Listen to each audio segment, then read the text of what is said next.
Bonjour, bienvenue dans ce premier interview live. Aujourd'hui, on va discuter avec Clémence et Nicolas de Nanin.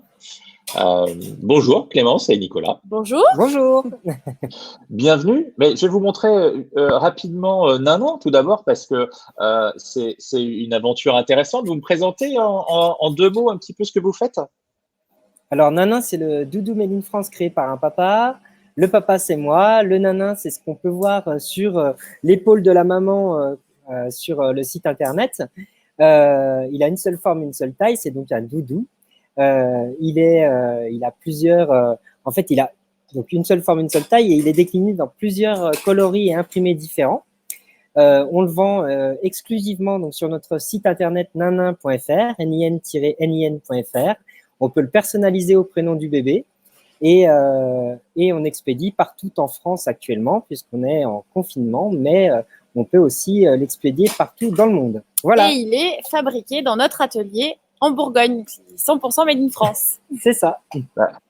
Merci, c'est très clair hein, et c'est très intéressant. C'est un très chouette produit que vous avez.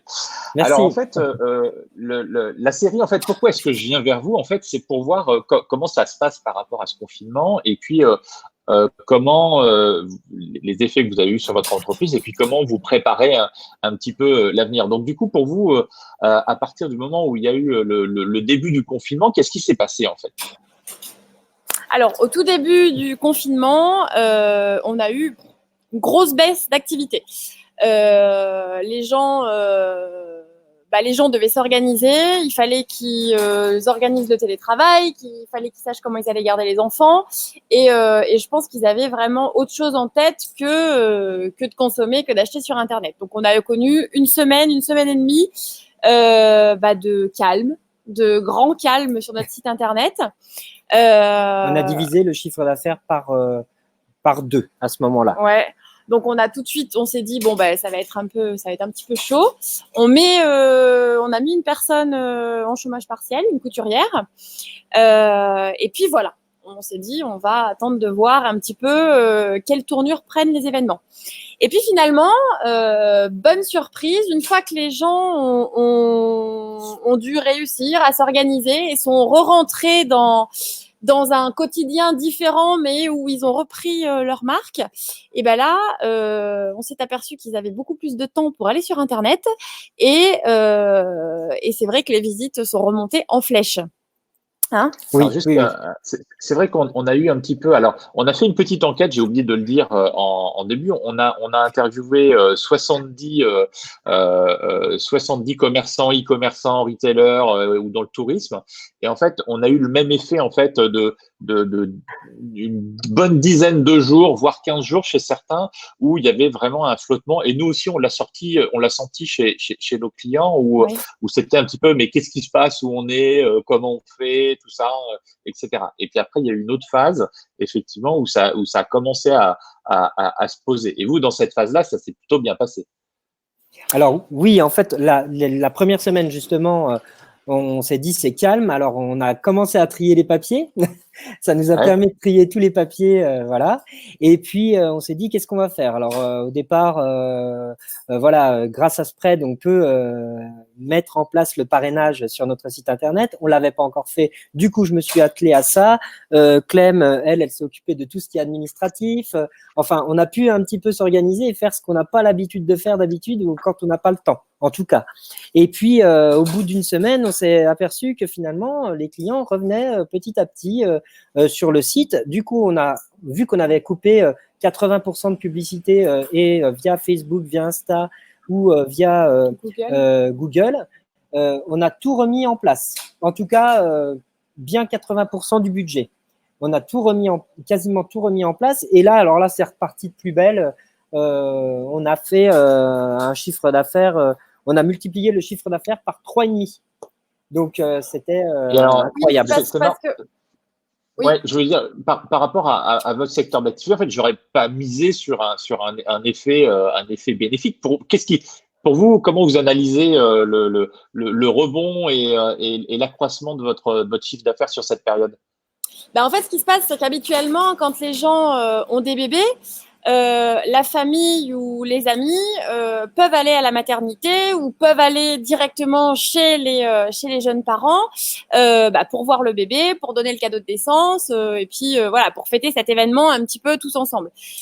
Là, du coup, confinement oblige, c'est absolument pas possible. Les gens sont confinés chez eux et ils peuvent pas se voir. Et ce qu'on a vraiment, enfin, ce qui est vraiment ressorti dans les commandes qu'on a eues, c'est qu'il y a énormément de commandes cadeaux, de gens qui, étant donné qu'ils peuvent pas avoir le bébé, vont envoyer un nanin, un coffret, enfin voilà, vont envoyer de la douceur pour quand même pouvoir dire, on est là, on vous félicite, on fait ce petit cadeau au bébé en attendant de pouvoir se voir. Et c'est vrai que ça, c'est vraiment quelque chose qui ressort dans les commandes parce que les gens commandent, choisissent de mettre un petit mot sur une carte. Donc, les mots, forcément, on les voit. Et c'est vraiment… ça a été un gros boom. La commande cadeau a vraiment été un gros boom. C'est super intéressant. Je ne l'ai pas détecté dans les questionnaires qu'on avait, mais c'est évident, en fait. Hein. Et du coup, c'est vrai qu'en pensant à la reprise, là, va y avoir la fête des pères et la fête des mères. Oui. C'est à peu près certain qu'on ne va pas avoir le droit de parcourir plus de 100 km. Et du coup, pour les… Bon, alors vous, c'est pas forcément un business qui va vous toucher, mais il y a plein d'entrprises qui peuvent être touchées par ce business-là et en profiter de façon très intéressante, quoi. Et encore que, il y aura des nouveaux papas et des nouvelles mamans. Oui, et donc, bien sûr. On pourra envoyer un nanin pour féliciter le papa ou la nouvelle maman pour la fête des papas et des mamans. On peut tout tourner pour un petit peu rigoler de tout ça et puis voilà, être joyeux quoi qu'il en soit. Ouais. C'est vrai que le côté faire plaisir, c'est intéressant, quoi. Alors qu'on n'a pas trop d'opportunités, le côté se faire plaisir. Il y a le côté faire plaisir, donc faire plaisir aux jeunes parents, et puis le côté aussi se faire plaisir parce qu'effectivement les gens sont beaucoup plus sur internet depuis le confinement, donc nous on s'est aperçu qu'il y a beaucoup de gens qui nous ont découvert aussi pendant cette période et qui en faisant plaisir à leur bébé et en leur commandant un nanin, ils se font aussi par la même plaisir à eux, quoi. Et on a beaucoup de nos clients fidèles qui pendant cette période ont continué de commander et de recommander parce que ça leur faisait du bien, je pense. Ouais, c'est clair. Et qu'est-ce que vous avez lancé comme action marketing pendant cette période? Qu'est-ce que vous avez fait en ce moment? Alors, en fait, au tout début, donc on avait complètement arrêté. On a juste lancé le parrainage on a mis en place le parrainage via Spread sur notre site internet. Il y a eu Pâques ? Et justement, on avait dans l'idée de se lancer avec une agence sociale média et une agence de presse. On s'est demandé si on allait le faire pendant le confinement. Finalement, on s'est dit, allez, on y va, on se lance. Du coup, on a mis en place une nouvelle stratégie sociale média et on a mis aussi le jeu de Pâques, donc en lien avec cette agence-là, et donc le jeu de Pâques où on cherche des œufs sur notre site internet grâce à l'agence Spread. Voilà. Et ça a cartonné. Pourquoi ? Parce que on pouvait pas sortir, on pouvait rien faire, et grâce à ce jeu, les gens se sont éclatés et on a eu des centaines de visites sur le site.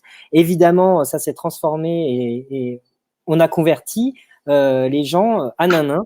Ils ont fait énormément d'achats. Ils ont recommandé en plus notre site à leurs amis parce qu'on peut partager le jeu, etc. Enfin, ça a été un succès. Ouais, il y avait un côté super ludique aussi parce que, étant donné qu'on pouvait pas sortir avec les enfants, on avait plein de parents qui nous envoyaient des messages et qui nous disaient, c'est super parce qu'on a pu chercher les œufs sur le site avec la petite ou avec mon fils. C'est rigolo. Et du coup, ils ont fait ça en famille derrière l'écran et du coup, toute la famille a participé. Hein, j'ai l'impression que voilà, c'est vraiment un jeu qui a fait se rassembler toute la famille et qui a extrêmement bien marché. Ouais. Mais moi, je pense que c'est vachement intéressant. Ouais, c'est vachement intéressant de créer un lien avec les prospects, les visiteurs, les clients, etc., qui soient pas forcément commercial, mais qui soient plus dans le plaisir. parce que ça permet de faire aussi autre chose et puis d'ancrer bien la relation pour qu'à un moment, ils disent « Ah bah tiens, j'ai été chez Nanin, c'était vachement sympa, bah tiens, là je vais leur acheter un truc et puis ça va être très cool, quoi. » Donc non, ça c'est vraiment une bonne idée. Et le Made in France, on a vu sur votre site tout à l'heure que c'était fabriqué en France, vous l'avez dit, en Bourgogne même. C'est ça. Et du coup, on parle beaucoup de consommation locale en ce moment, hein, en parlant de tout d'ailleurs, hein, que ce soit l'alimentaire, mais aussi les produits. Avec le confinement, c'est vraiment ressorti beaucoup plus, mais surtout avec les problèmes d'approvisionnement à l'étranger qu'on peut avoir. Du coup, est-ce que vous en avez bénéficié? Enfin, quel est votre avis un petit peu sur le sujet?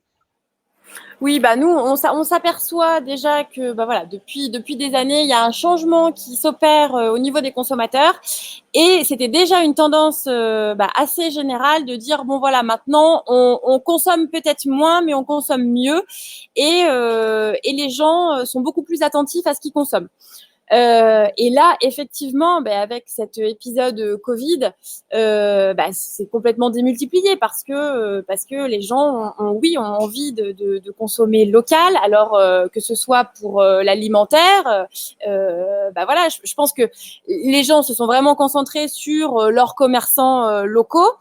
Et puis après, nous, on touche au monde des enfants, et les parents ont de plus en plus envie de savoir d'où viennent les objets ou les doudous qu'ils vont donner à leurs enfants, et d'autant plus pendant cette période.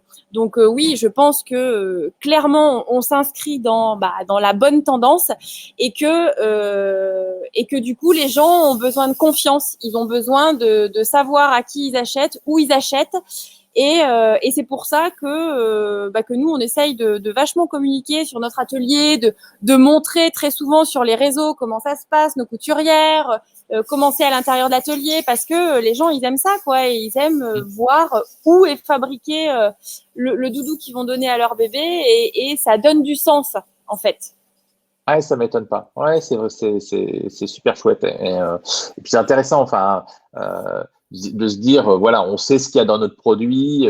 Il est peut-être un peu plus cher qu'un produit qu'on achèterait dans une grande distribution quelconque, mais en tout cas, on va avoir quelque chose de beaucoup plus qualitatif et aussi de beaucoup plus original. Oui, voilà, il est plus cher, mais du coup, les gens, ils vont peut-être en acheter moins. Mais ils vont acheter mieux, et au lieu d'en avoir 10 dans le lit, le bébé en aura peut-être 2 ou 3, mais en tout cas les parents seront en accord avec leurs idéaux, quoi. Ouais, c'est clair. Non, merci pour ce retour. C'est super intéressant globalement. Un grand merci d'avoir participé à ce premier live de témoignages de commerçants. Avec plaisir. Et puis on se retrouve bientôt. Merci. Ok, merci, au revoir.